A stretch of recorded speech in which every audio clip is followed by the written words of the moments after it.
আসসালামু আলাইকুম এভরিওয়ান, নিয়ে আসলাম তোমাদের জন্য মায়ের মৃত্যু সিজন 2-র দ্বিতীয় পর্ব। আর ভিডিওটা যদি ইউটিউব চ্যানেল থেকে দেখে থাকো তাহলে অবশ্যই চ্যানেলটা সাবস্ক্রাইব করে দিও। আর যদি ফেসবুক পেজ থেকে দেখে থাকো তাহলে পেজটা অবশ্যই ফলো করে দিবা। ফেসবুক পেজের লিঙ্ক পিন কমেন্টে দেওয়া আছে। তো চলো বেশি কথা না বলে গল্প শুরু করা যাক। এদিকে আমার সৎ বাবা আর আমার সেই চাচাতো বোন দুজনেই তো অনেক খুশি। তারা তো জানে আমি জেলে আছি, তবে আমি আমার মায়ের খুনের প্রতিশোধ ঠিকই নিব। আমার সামনে ওরা আমার মাকে খুন করেছে আর আমি কিছুই করতে পারিনি। এই দুঃখ আমার রাতের ঘুম কেড়ে নিয়েছে। এদিকে রিয়া তার চাচা চাচিকে বলল আমি রনিকে কিভাবে বুঝাবো আমি ওকে ভালোবাসি। রিয়ার চাচি বলল দেখ মা, এভাবে আর সম্ভব না। রনি তোর জন্য অনেক কিছু করেছে, কিন্তু তুই রনির ভালোবাসাটা বুঝলি না। আর এখন বললে কি হবে? কিন্তু এটা ঠিক যে রনির মতো ছেলে তুই আর কখনোই পাবি না, যে কিনা তোকে নিঃস্বার্থভাবে অনেক বেশি ভালোবেসেছিল। রিয়া তার চাচির কথা শুনে আরো বেশি মন খারাপ করে এবং কান্না শুরু করে দেয়। চাচিকে উদ্দেশ্য করে বলল আমি যে করেই হোক রনিকে আমার করে নিব। আমি আবার মানুষের দুনিয়ায় যেতে চাই। চাচি তুমি দেখে নিও, রনিকে ঠিকই আবার আমার করে নিব। যত কষ্টই হোক না কেন আমি রনির কাছে যাব। রিয়া কান্না করতে করতে সে তার রুমে চলে গেল। রিয়ার চাচা বলল তুমি তোমার মেয়েকে বুঝাও, ও এখন চাইলেও আর মানুষের দুনিয়ায় যেতে পারবে না। রিয়ার চাচি বলল তোমার মেয়েকে তুমি বুঝাও, আমি পারবো না। তোমার মেয়ে কেমন জেদি সেটা তো তুমি ভালো করেই জানো। রিয়ার চাচা বলল যাই হোক, তুমি তোমার মেয়েকে কষ্ট করে বুঝাও, কারণ এখন যদি আবার সে মানুষের দুনিয়ায় যায় তাহলে তার পরীর ক্ষমতা হারাবে এবং সে সাধারণ মানুষের মতো হয়ে যাবে। এদিকে আমার সৎ বাবা আর চাচাতো বোনের ভিতরে তুমুল ঝগড়া লেগেছে। আমার চাচাতো বোন নাকি অন্য ছেলের দিকে নজর দিয়েছে। তাদের দুজনের মধ্যে একে অপরকে এখন শুধু সন্দেহ করে। তাদের প্রেম এখন আর সুখের নেই, আর সুখের হবেই বা কি করে? যাদের শুরুটা হয়েছে জেনা দিয়ে তাদের পরিবারের কি করে সুখ হবে? এদিকে মেঘলা ম্যাডাম আমাকে তাদের বাসায় নিয়ে আসলো। বাসাটা অনেক বড়, দেখে মনে হচ্ছে কোনো একটা রাজপ্রাসাদ। বাড়ির গেটের সামনে দিয়ে যেতে একটা দারোয়ান উঠে দাঁড়ালো। গাড়ির হর্ন বাজতেই গেটের দরজাটা খুলে দিল। গেটের দরজা খুলে ভেতরের দিকে যেতেই দেখলাম চারপাশে ফুলের বাগান। আমি সবকিছু দেখে অবাক হয়ে যাচ্ছি। আমি কোথায় আসলাম? গাড়ি থেকে নেমে দরজার সামনে দাঁড়ালাম।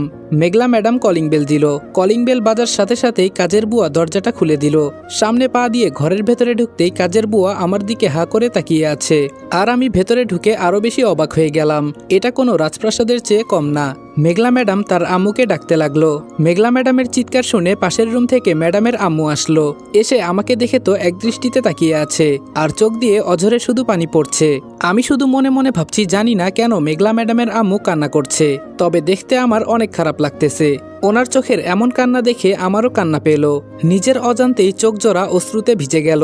মেঘলা ম্যাডামের আম্মু দৌড়ে এসে কান্না করতে করতে আমাকে জড়িয়ে ধরে বলল বাবা তুই এসেছিস? কোথায় ছিলি এতদিন? কিভাবে পারলি তুই তোর মাকে রেখে চলে যেতে? আমি বুঝতে পারছি তোর একটু অভিমান হয়েছে, তাই বলে তোর মাকে কিভাবে একা ফেলে চলে গেলি? মেঘলা ম্যাডামের আম্মুর মুখের কথাগুলো শুনে আমার মুখ থেকে কোনো কথাই আসছে না। আমি কিভাবে বলবো যে আমি ওনার ছেলে না? আমি কিছু বলতে যাব এমন সময় মেঘলা ম্যাডাম বলল আম্মু ওকে এখন একটু রেস্ট নিতে দাও। মেঘলা ম্যাডামের আম্মু বলল হ্যাঁ হ্যাঁ, তুই ওকে ওর রুমে নিয়ে যা, আর আমি খাওয়া দাওয়ার ব্যবস্থা করতেছি। আজকে আমার ছেলে এসেছে, ও যা যা পছন্দ করে আজকে সবকিছু রান্না করা হবে, কোনো কিছুর কমতি হবে না। বুয়ারা তোমরা সবাই এখনই কাজে লেগে পড়ো। আমাকে তো কোনো কিছু বলার সুযোগও দেয়নি, আর আমি কিছু বলতেও চাইনি, কারণ আমি চাই না মেঘলা ম্যাডামের আম্মু কষ্ট পাক। তবে দেখা যাবে সামনে কি হয়। তারপর মেঘলা ম্যাডাম আমাকে একটা রুমে নিয়ে আসলো। রুমের ভেতরে ঢুকতেই দেখলাম রুমটা অনেক গোছানো এবং সুন্দর। আমি একটা মধ্যবিত্ত ফ্যামিলির ছেলে, আর আপনারা তো জানেনই মধ্যবিত্তদের রুম কেমন হতে পারে। আমি যেখানে থাকতাম সেখানে কত কষ্ট করে থাকতাম আমার মাকে নিয়ে। ওই কথাগুলো আজকে আমার খুব মনে পড়তেছে। আর এই রুমটা অনেক বেশি সুন্দর। জানি না এই রেদোয়ানটা আবার কে, তবে তার ভাগ্য অনেক ভালো। রেদোয়ান ছেলেটা কোথায় চলে গেল আল্লাহই ভালো জানে। তবে আমি ওই ছেলেটাকেও খুঁজে দেওয়ার চেষ্টা করব, কারণ আমি জানি মায়ের কাছে সন্তান কেমন হতে পারে। মেঘলা ম্যাডামের ভাই তার জন্য কতটা কাছের সেটা আমি উপলব্ধি করতে পেরেছি। মেঘলা ম্যাডাম আমাকে বলল তুই রুমটা যেমন চাস ঠিক এভাবেই সাজানো আছে, তুই ফ্রেশ হয়ে একটু রেস্ট নে, তারপর আমরা সবাই একসাথে খেতে বসবো। অনেকদিন আমরা সবাই একসাথে খাই না। তারপর মেঘলা ম্যাডাম নিচে চলে গেল। আমিও ফ্রেশ হয়ে একটু রেস্ট নিচ্ছি। বিছানাতে শোয়া মাত্রই মনে হচ্ছে নরম কিছুর মধ্যে যেন পড়ে আছি। এর আগে কখনো এত নরম বেডে আমি শুই নাই। শোয়া মাত্রই আমার ঘুম চলে আসলো। মেঘলা ম্যাডাম নিচে আসলো। তাকে দেখে ওনার আম্মু বলল, মা তুই আমার রেদোয়ানকে কোথায় পেলি? কই আমাকে তো কিছুই বললি না। মেঘলা ম্যাডাম বলল, তোমার জন্য সারপ্রাইজ ছিল মা। মেঘলা ম্যাডামের আম্মু বলল, ওকে কোথায় পেলি? মেঘলা ম্যাডাম বলল, সে অনেক কাহিনী, জাস্ট এতটুকুই শোনো, রেদোয়ান এতদিন জেলে ছিল। কথাটা শুনে মেঘলা ম্যাডামের আম্মু বলল, আমার ছেলে জেলে ছিল, আমার ছেলের কি দোষ করেছে? মেঘলা ম্যাডাম বলল, সেটা তোমাকে পরে না হয় বলবো। ও একটা মিথ্যে মামলার আসামি হয়েছিল, তবে অনেক কিছুই আমাকে ভাবাচ্ছে। আমি সবকিছু ভেবে চিন্তে দেখি, পরে এই বিষয়ে তোমার সাথে কথা বলবো। আমি এখন যাই। তারপর মেঘলা ম্যাডাম তার রুমে চলে গেল। রুমে গিয়ে এই ফাইলটা নিয়ে উনি কি যেন ঘাটাঘাটি করছে, আর মনে মনে বলছে যে করেই হোক এর আসল সত্যটা বের করেই ছাড়বো। কিছুক্ষণ পরে রনি ঘুম থেকে উঠল। তারপর দরজা খুলবে এমন সময় নিচে থেকে ডাক দিল, রেদোয়ান কই তুই বাবা? খেতে আয় তাড়াতাড়ি। আমি সিঁড়ি দিয়ে নামছি, দেখি সবাই বসে আছে। একটা কথা মাথায় ঢুকছে না, মেঘলা ম্যাডামের বাবা কোথায়? উনাকে তো দেখতে পেলাম না। মেঘলা ম্যাডাম বলল, রেদোয়ান ভাই আমার, জলদি আয়, তোর জন্য আমরা সবাই বসে আছি। তারপর নিচে গিয়ে সবার সাথে বসলাম, কিন্তু আমি মেঘলা ম্যাডামের আম্মুকে আন্টি ডাকবো নাকি আম্মু ডাকবো সেটাই বুঝে উঠতে পারছি না। কারণ আমি যদি আম্মু ডাকি তাহলে আমি জানি উনি অনেক খুশি হবে, কারণ উনি তো আর জানে না আমি ওনার ছেলে রেদোয়ান না, আমি হচ্ছি রনি।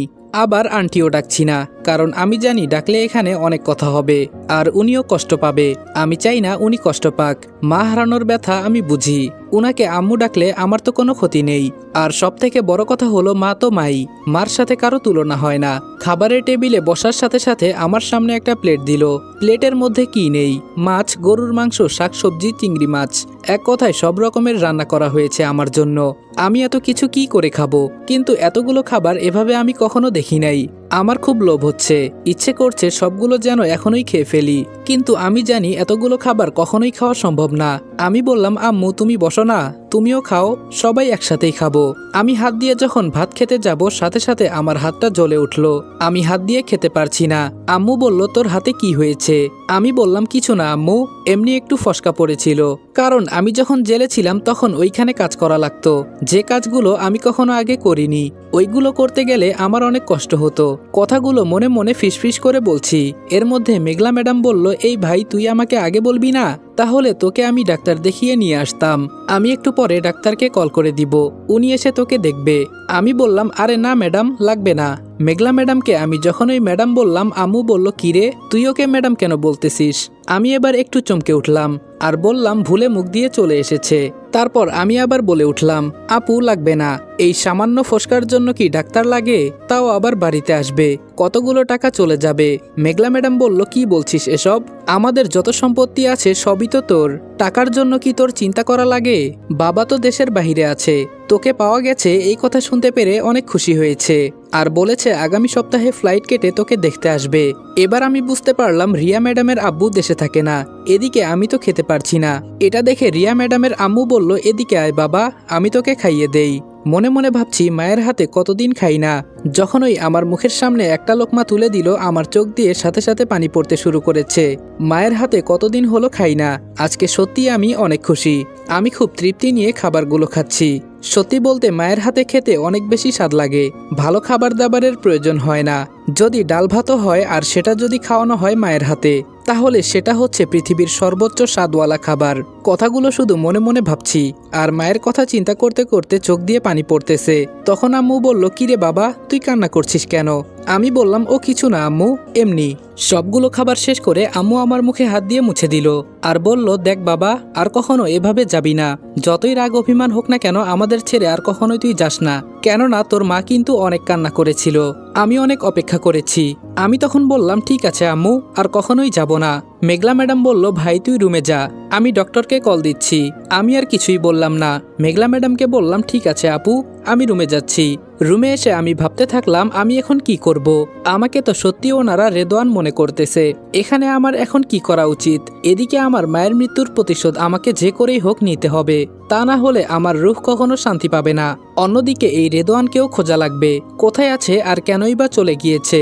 কিন্তু আমি তার বিষয়ে কিছুই জানি না। তবে আস্তে আস্তে যে করেই হোক আমাকে সবকিছু বের করতে হবে। আর সর্বশেষ আমাকে অনেক বড় হতে হবে। যেদিন আমি নিজের পায়ে নিজে দাঁড়াতে পারবো, সেদিন আমি ওদেরকে দেখিয়ে দেব আমার মাকে খুন করার প্রতিশোধ কি করে নিতে হয়। কথাগুলো ভাবতে ভাবতে আমি শুয়ে পড়লাম। একটু পরে একজন ডাক্তার এলো, সাথে মেঘলা ম্যাডাম। আমি বললাম, আরে আপু কি দরকার ছিল, তোমাকে তখন না মানা করেছিলাম আমি। মেঘলা বলল, তোকে এত কথা বলতে বলি নাই, তোর হাত দেখা। তারপর আমি ডাক্তারকে হাত দেখালাম, হাতের মধ্যে অনেকগুলো ফোসকা ফুটে গেছে। এগুলো দেখে তো মেঘলা ম্যাডামের চোখ দিয়ে পানি পড়তেছে আর বলতেছে, কিরে ভাই, তুই আমাকে আগে বলবি না? তোর হাতের দিকে তো আমি তাকাতেই পারছি না, তোর অনেক কষ্ট হয়েছে তাই না ভাই?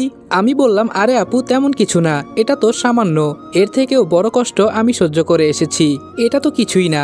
মেঘলা বলল, তোকে আমি কখনো কষ্ট পেতে দেই নাই, আর তুই কি না এত কষ্ট করলি? তখন আমি মনে মনে ভাবছি, আমার কষ্টের কথা ওনাদেরকে বললেও ওনারা বিশ্বাস করবে না, ওনারা বুঝবেও না, তাই কষ্টের কথা না বলাই ভালো। তারপর ডাক্তার আমার হাত দেখে কিছু মেডিসিন লিখে দিল আর বলল এগুলো ঠিকমতো নিয়ম অনুযায়ী খেয়ে নিতে। তখন মেঘলা আপু বলে উঠল, আফসানা এদিকে আয়। আমি ভাবতেছি এই আফসানাটা আবার কে? আজকে সারাদিনই তো আমি এই বাসায় আছি, কই এই নামটা তো শুনি নাই, খাবার সময়ও তো তাকে দেখিনি। তখন দেখতে পেলাম একটি মেয়ে আমার রুমের দিকে আসছে। মেয়েটি বোরকা পরে আছে, দেখে মনে হচ্ছে কোনো একটা পরী হেঁটে আসছে। লাজুক পায়ে হেঁটে হেঁটে রুমে আসলো। তখন মেঘলা বলল, আফসানা তোর হবু স্বামীর সেবা করতে হবে, এখন থেকে তুই আমার ভাইকে দেখে রাখ, আমি আর পারবো না। মেঘলা ম্যাডামের মুখে এমন কথা শুনে আমি তো আরো অবাক হয়ে গেলাম, কি হচ্ছেটা কি আমার সাথে, আমার তো কিছুই মাথায় ঢুকছে না। আফসানা বলল, ছি আপু, তুমি এসব কি বলছো? আমি এখন এসব পারবো না, যা করার সব করব বিয়ের পরে। মেঘলা বলল, এই ভাই তুই ওকে একটু বুঝা, আমি তো এক দৃষ্টিতে আফসানার দিকে তাকিয়ে আছি, এত সুন্দর কি কোনো মেয়ে হতে পারে? তার চোখ দুটো হরিণীর মতো টানা টানা, তার ওই চোখ দেখে তো আমি মায়ায় পড়ে গেছি। কিন্তু না, মায়ায় পড়া যাবে না, আমাকে অনেক কিছু করা লাগবে, আমার উপর অনেক দায়িত্ব আছে। আমি মেঘলা ম্যাডামকে বললাম, আপু আমি ওকে বোঝাতে পারবো না। আফসানা বলল, ঠিক বলেছেন ভাইয়া, এই জন্য তোমাকে আমার অনেক ভালো লাগে। আপু তুমি যে বারবার আমাকে বলো উনি আমার হবু স্বামী, তোমাকে কি আম্মু বলেছে? মেঘলা বলল, খালামণি তো বলেছে তোকে রেদোয়ানের সাথে বিয়ে দিবে, আর রেদোয়ানও তোকে অনেক পছন্দ করে। এই কথাটা শুনে তো আমি আরো অবাক হয়ে গেলাম, রেদোয়ান করেছেটা কি? ও কোথায় চলে গিয়েছে আল্লাহ ভালো জানে, আর এখানে আমাকে ফাঁসিয়ে দিয়ে গেছে। আমি নাকি এই মেয়েকে পছন্দ করি, এখন আমি কি যে করব কিছুই বুঝতে পারছি না। তখন ওই মেঘলা ম্যাডাম বলে উঠল, তুই কিছু বলতেছিস না কেন?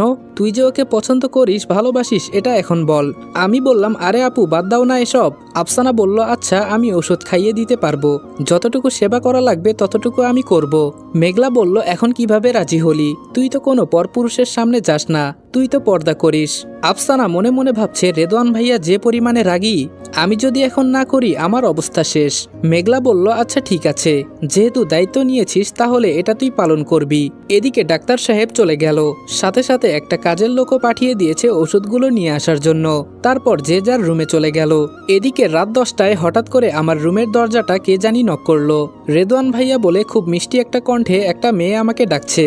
কণ্ঠটা শুনে অনেক মায়াবী মনে হচ্ছে, মনে মনে ভাবছি এটা হয়তো আফসানা। তখন আমি বললাম, বাহিরে কে? ওপাশ থেকে বলল, আমি আফসানা, আপনার জন্য খাবার নিয়ে এসেছি, ঔষধ খেতে হবে আপনাকে, আপনি খাওয়ার জন্য নিচে আসলেন না কেন? আমি বললাম, আমার ক্ষুধা নেই, আপনি যান শুয়ে পড়েন। আফসানা বলল, না সেটা করা যাবে না, আমার দায়িত্ব আমি পূরণ করতে হবে, তা না হলে আমার কাছে একদমই ভালো লাগে না, আর দায়িত্ব নিলে দায়িত্বটা সম্পূর্ণ করা লাগে। মেয়েটার এমন মিষ্টি মিষ্টি কথা শুনে আমি তো আরো পাগল হয়ে যাচ্ছি, মনের মধ্যে তো বসন্তের ফুল ফুটছে। তখন আমি আর দেরি না করে দরজাটা খুলে দিলাম। খুলতেই ওর মুখটা দেখে আমি অনেক চমকে গেলাম। দুপুরে যখন আসলো তখন তো বোরকা পরা ছিল, তাই ভালো করে মুখটা খেয়াল করতে পারি নাই, কিন্তু এখন পুরো পোশাকে শালীনতা আছে, শুধু মুখটা দেখা যাচ্ছে। আফসানাকে দেখে কোনো পরীর থেকে কম মনে হচ্ছে না। তখনই আমার রিয়ার কথা মনে পড়ে গেল। রিয়া আমার সাথে কতই না খারাপ ব্যবহার করেছে, ওকে আমি নিঃস্বার্থভাবে ভালোবাসতাম, আর তার ফলস্বরূপ আমি কি বা পেলাম? অবহেলা, অত্যাচার আর অন্যের দোষের সাজা। হয়তো নিঃস্বার্থভাবে ভালোবাসার এটাই পরিণতি, এজন্য আমার সাথে এমনটা হয়েছে। আসসালামু আলাইকুম এভরিওয়ান, মায়ের মৃত্যু গল্পের সিজন 2 দ্বিতীয় পর্ব এখানেই শেষ করলাম। ভিডিওটা ভালো লাগলে উড়াধুরা লাইক, কমেন্ট এবং শেয়ার করে দিবা। আর ইউটিউব চ্যানেলে নতুন হলে সাবস্ক্রাইব করতে ভুলবে না। আর ভিডিওটা যদি ফেসবুক পেজ থেকে দেখে থাকো তাহলে পেজটা অবশ্যই ফলো করে দিবা। তো দেখা হচ্ছে নেক্সট ভিডিওতে, ততক্ষণ ভালো থাকবা, সুস্থ থাকবা, আল্লাহ হাফেজ।